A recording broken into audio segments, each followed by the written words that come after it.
hamatu Oromiyaa abaatee wakkatu Oromiyaa. Maaliif anaaf boossu jettanii goonni du'aan booda jiraachuun beektanii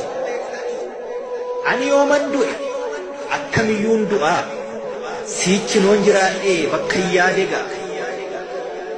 firiina fakkaatu miciraan hojii koo kumaatama qaba Oromoo lammiin koo ammas jiraataadha yoomuu hin du'u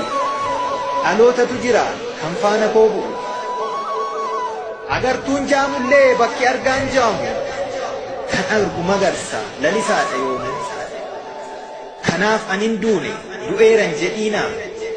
imimmaan buuftanii tasanaan booyina du'e maaliif jettu goon akkamiin du'aa anoo waan karoorse siichin galmaan ga'a seenaan isaa siidaadha goonni yoomuun du'u dhalootatu jira kan bakka isaa bu'u kanaaf jiraataadha hin duune tasuma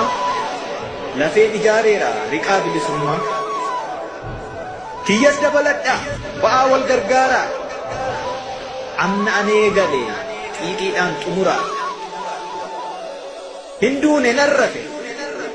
anammayyuu jira xiqquman boqodha cahaanaaf ijaara hin boqodhe malee ani yoomuu hin du'u miciraan kaaheera kan bakka koo bu'u kan duute naan jettu maalof hin agartu jirta miti ati faana kiyya buutee kan guca koo dhaalu dhiigni kiyya cobe lafeen kiyya cabe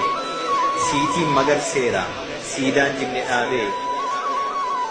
siitiin magarseera siidaan jimne dhaabee an kanaafan jira baraanuu hin du'u situ biqileera kan bakka koo bu'u lamuu naan hin jedhiini osoon jiruu duute dhaloonni si jira kan bakka koo buute lamuu naan hin jedhiini osoon jiruu duute dhaloonni si jira kan bakka koo buute guca bara baraa dungoo bilisummaa dhiigaan qabsiiseera fincila gabrummaa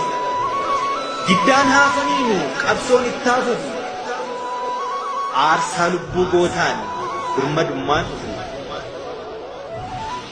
giddaan haafaniinu qabsoon ittaafufu aarsaa lubbuu gootaan birmadummaan dhufu hin du'en jedhiina yogguu goonni kufu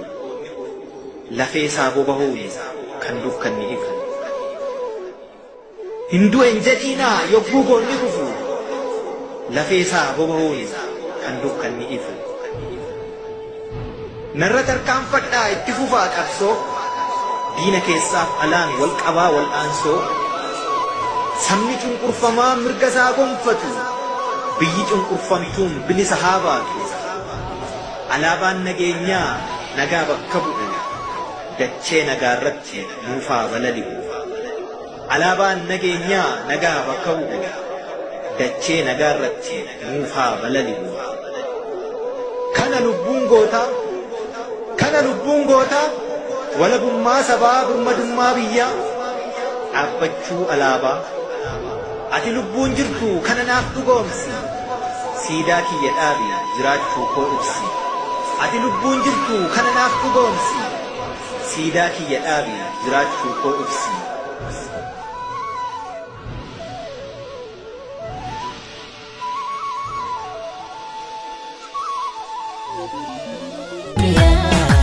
Jaarraa Abbaa Gadaa